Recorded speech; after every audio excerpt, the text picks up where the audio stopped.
Hello, this is probably more of a discussion video about my read of Gulliver's Travels, the unexpurgated, non-child-friendly version with all the human excrement left in, because um, uh, Jonathan Swift, great Irish writer, uh, published this book anonymously in 1726, and I think within the notes, the great notes that are at the back of this book, it talks about how this was his great project to um, dethrone the idea of human beings being a reasoned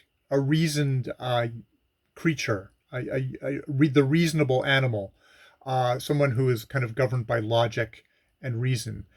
This is the age of enlightenment, but Swift was really attacking the ideas um, pre-Freud, pre kind of all the kind of the eruption of the irrational. I mean, that's still all around, but saying like, no, we are irrational creatures, and the things we do not make sense. And he took the genre of the time, the very popular genre of the time, which was the travel literature, and came up with this fellow Gulliver, Lemur Gulliver.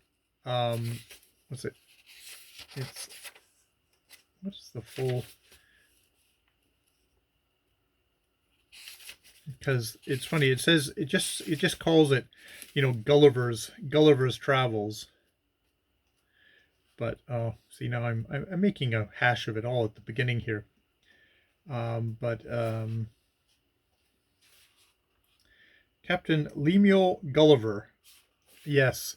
Um, it took his travels, these four travels, and used it to kind of steadily deconstruct human civilization, especially kind of European civilization up until this point, through the voyage to the Lilliput, the little people, Brobdingnag, kind of the very large people, the voyage to it's primarily Labuta, but Baldnabarbi and Lugnag and Glubbdubdrib, which were very much we do have one in there which is like they can speak to the dead, which is interesting in itself, but very much about kind of the land of scientists, and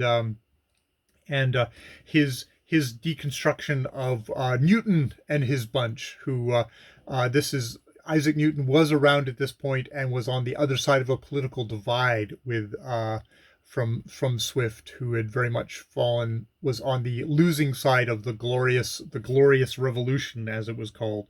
And then finally, probably most affecting to me, is the voyage to the country of the Winhams, which are these very rational creatures who do actually kind of govern themselves under with reason and stuff like that, and they're horses.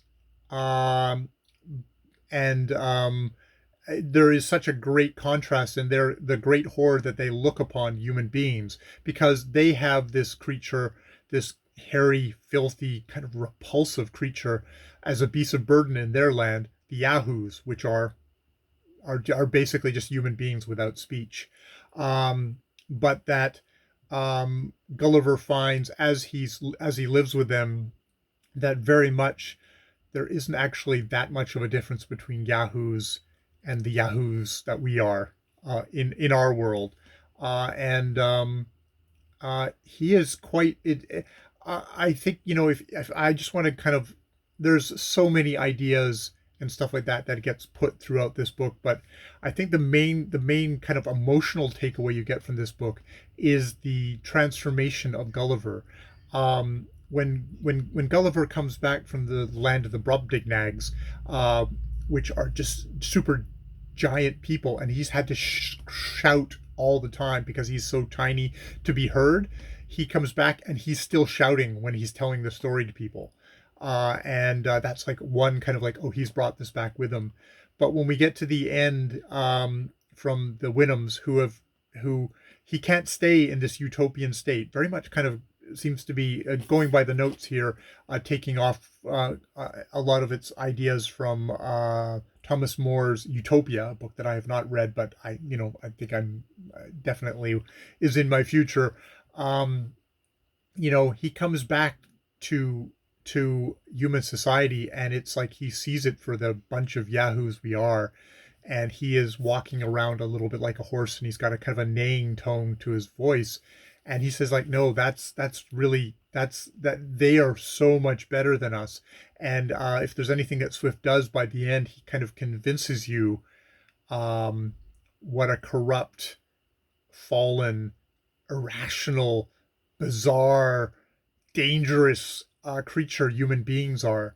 If you really get into this, it's just like, in the end, just emotionally, Gulliver comes back and he can't even stand being with his own family. He can't stand being touched by his wife, uh, or sitting in a room and eating with them. It's just like it disgusts him. He is so alienated. He is so much taken on the viewpoint of the Winhams, of how they see human beings. And I think if the book affects you, you kind of you end up at that state yourself.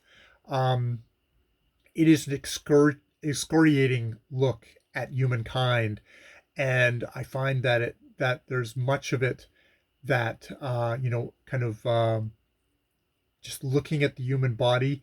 There's when he is tiny and he's just looking at human body and how disgusting a human body is, and that's where we get into the idea of like all the eating and the excrement, but also the craterous pores that you would see as a tiny person looking at somebody's skin, all the imperfections.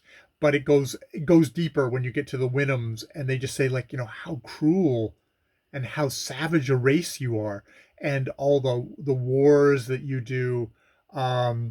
He has to confess to them, we the we have horses, Winhams, in our country, and we beat the shit out of them. We starve them, we castrate them, um, turn them into glue. It's like, the savage barbarity of the situation, which, you know, it's one of those things. I think, yeah, the truism that people say is like, us eating meat now is probably going to be seen as sort of, our whole meat industry, agriculture industry in general, is going to be seen as such a barbarous, horrible thing in 100, 200 years. Like, we'll be seen as just horrible thing. And that's the kind of sense you get of what Gulliver, the Winhams look at Gulliver and his people just reported. That's their reaction to what it is now, and it's not wrong. It's not wrong. So yeah, it is. There is, yes, in a lot of ways you could. Swift is writing kind of an s. It's very. It's just into being a kind of a fantasy novel, but only just. It's mostly. It feels. It's very kind of essayistic. And could be seen as kind of very dry that way, kind of slowly, each section kind of taking apart another part of the thing. But there's a part of me that really got caught up in Gulliver's story and Gulliver's journey, and how by the end Gulliver himself is uh, very broken, very alienated from human society. But also the most tragic thing is that he can feel himself slipping back into being a human, and that's not a good thing. It's not a good thing that he's slipping back into being a human. And it's a statement of the power of this novel that you see at the end. It's like, oh, him getting used to things again and getting back into kind of the swing of society, that's a bad thing. That is a terrible thing. So yeah, those are my very kind of brief overview thoughts of Gulliver's Travels by Jonathan Swift. Yeah, more videos later. You yahoos. Me too.